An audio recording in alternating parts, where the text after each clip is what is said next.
नमस्कार प्यारे विद्यार्थियों। कक्षा 12 के लिए अलंकारों की हमारी कार्यशाला चल रही थी और उसी कार्यशाला को हम आगे बढ़ाते हुए हमने अनुप्रास अलंकार पढ़ा है, हमने विभावना पढ़ा। आज हम वक्रोक्ति अलंकार पर चर्चा करने वाले हैं। वक्रोक्ति अलंकार कहाँ होता है? वक्र धन उक्ति। वक्रोक्ति अलंकार में वक्रोक्ति शब्द को देखिए आप। वक्र धन उक्ति। उक्ति का मतलब है कथन या बात। वक्र का मतलब है टेढ़ा या टेढ़ी, टेढ़ी बात। इस शब्द को देखिए आप, टेढ़ी बात। जब किसी पर कटाक्ष किया गया हो, किसी पर व्यंग्यात्मक बात की गई हो, टेढ़ापन लिए हुए कोई बात कही जाए तो उसे हम वक्रोक्ति कहते हैं। एक तो सीधी बात और एक टेढ़ी बात है। सीधी बात तो है ही, लेकिन टेढ़ापन लिए हुए अगर कोई बात कही जाए, ये हंसी मजाक के लहजे में कही जाए, तो ऐसी पंक्तियां हो सकती हैं। परिभाषा क्या बनती है हमारी परीक्षा की दृष्टि से? जब किसी व्यक्ति के द्वारा एक अर्थ में कही गई बात दूसरा व्यक्ति जानबूझकर अन्य अर्थ में ग्रहण करे, तब वहां वक्रोक्ति अलंकार होता है। तब वहां पर वक्रोक्ति अलंकार होता है। देखिए, जब कोई एक व्यक्ति है, वो अपनी कोई बात एक अर्थ में कहता है, लेकिन उसी बात को दूसरा व्यक्ति कौन हो सकता है? दूसरा व्यक्ति सुनने वाला हो सकता है, दूसरा व्यक्ति उसे पढ़ने वाला हो सकता है। पढ़ने वाला तो पाठक या श्रोता हम कह सकते हैं। जानबूझकर उसे अर्थ समझ में आ रहा है, लेकिन जानबूझकर वो कोई अन्य अर्थ ग्रहण करता है, या अन्य अर्थ उसकी अपनी कल्पना से वो अन्य कोई कल्पित अर्थ ग्रहण करता है, तो वहां पर टेढ़ापन आ जाता है बात में, एक हंसी मजाक का माहौल बन जाता है। तब वहां हम कह सकते हैं कि वक्रोक्ति अलंकार बनता है। वक्रोक्ति अलंकार बहुत प्यारा अलंकार है। इसमें एक प्रकार से कॉमेडी का भाव बना रहता है, हंसी मजाक का, व्यंग्य विनोद का भाव है, वो स्पष्ट रूप से नजर आता है। चलो तो कुछ एक उदाहरणों पर हम चर्चा करें। वक्रोक्ति अलंकार के कुछ एक उदाहरण समझिए। जो टेढ़ा अर्थ है ना, ये श्लेष के कारण लिया जाता है। देखो, आपसे अगर परीक्षा में पूछ लिया जाए वक्रोक्ति अलंकार में जो अन्य अर्थ कल्पित किया जाता है वो किसके कारण किया जाता है? वो श्लेष के कारण किया। श्लेष का अर्थ होता है बेटा चिपकना। श्लेष का अर्थ क्या होता है? चिपकना। और एक शब्द में एक से अधिक अर्थ चिपके हों तो ऐसे शब्दों का प्रयोग सामान्यतः किया जाता है जिनमें एकाधिक अर्थ अभिव्यंजित होते हों। पहला उदाहरण देखिए, भिक्षुक गो कितको गिरिजा, सो तो मांगन को बलि द्वार गयो। देखो, भिक्षुक के दो अर्थ हैं। एक तो मांगने वाला, हम सोच लें कि मांगने वाला व्यक्ति है, मांग कर अपना जीवन चलाने वाला व्यक्ति है। एक भगवान शिव का पर्यायवाची है, ठीक है। सो तो मांगन, वह तो मांगने के लिए बलि के द्वार, राजा बलि के द्वार पर गए हैं। गिरिजा, किसको पुकारा है? गिरिजा। गिरिजा किसका पर्यायवाची है? मां पार्वती जी का पर्यायवाची है।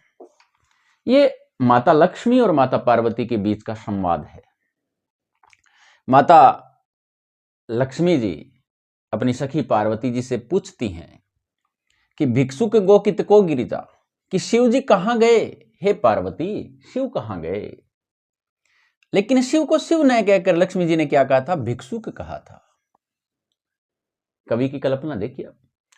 इसलिए माता पार्वती इस भिक्षुक का अर्थ शिव न लेकर मांगने वाला लेती है, और वो फिर वापस कटाक्ष में व्यंग्य विनोद करते हुए क्या जवाब देती है कि सो तो मांगन को बलि द्वार गयो रे, कि वो तो राजा बलि के द्वार पर मांगने गए हैं। तो इसमें हंसी क्या हुई? कोई भी जा सकता है राजा बलि के द्वार पे मांगने।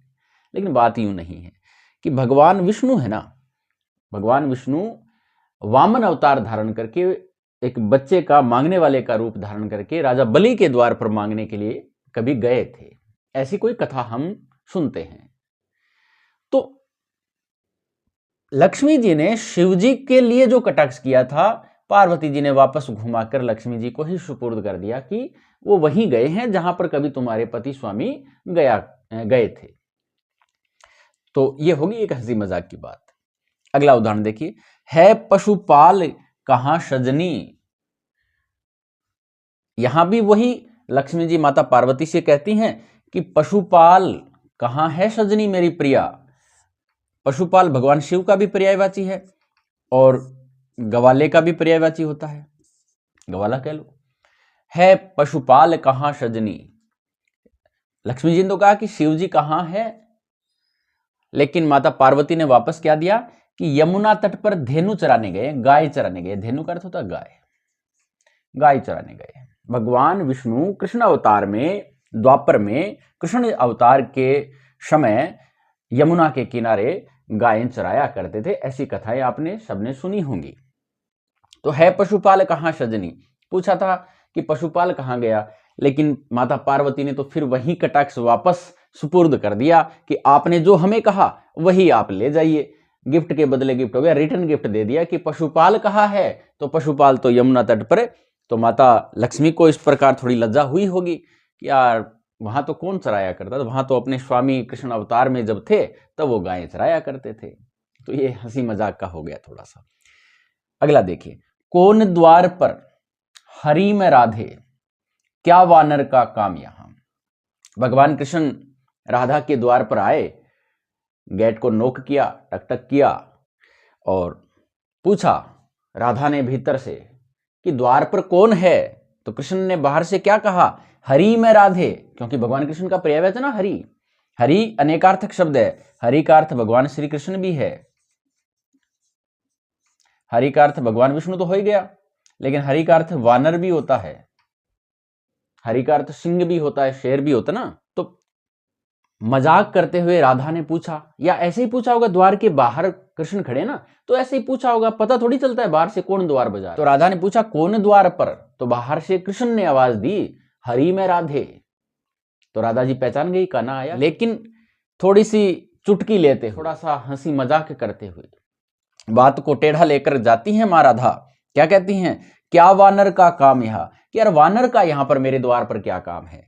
कृष्ण ने तो कहा कि मैं कृष्ण हूं, लेकिन राधा ने क्या स्वीकार किया कि वानर आया है, वानर का यहां पर क्या काम है। तो ये टेढ़ापन हो गया ना कि कृष्ण को ही वानर कह दिया, तो ये हंसी मजाक हो गई।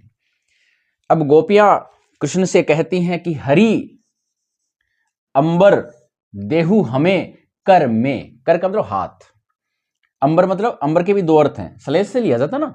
तो अंबर के दो अर्थ क्या, एक का अर्थ होता है वस्त्र और आकाश भी कह सकते हैं, नभ मान लो। तो यहां पर तो वस्त्र के लिए पहले कहा गया हरि कि हे कान्हा हमें हमारे वस्त्र लौटा दो, अपने हमारे हाथों में हमारे वस्त्र दे दो।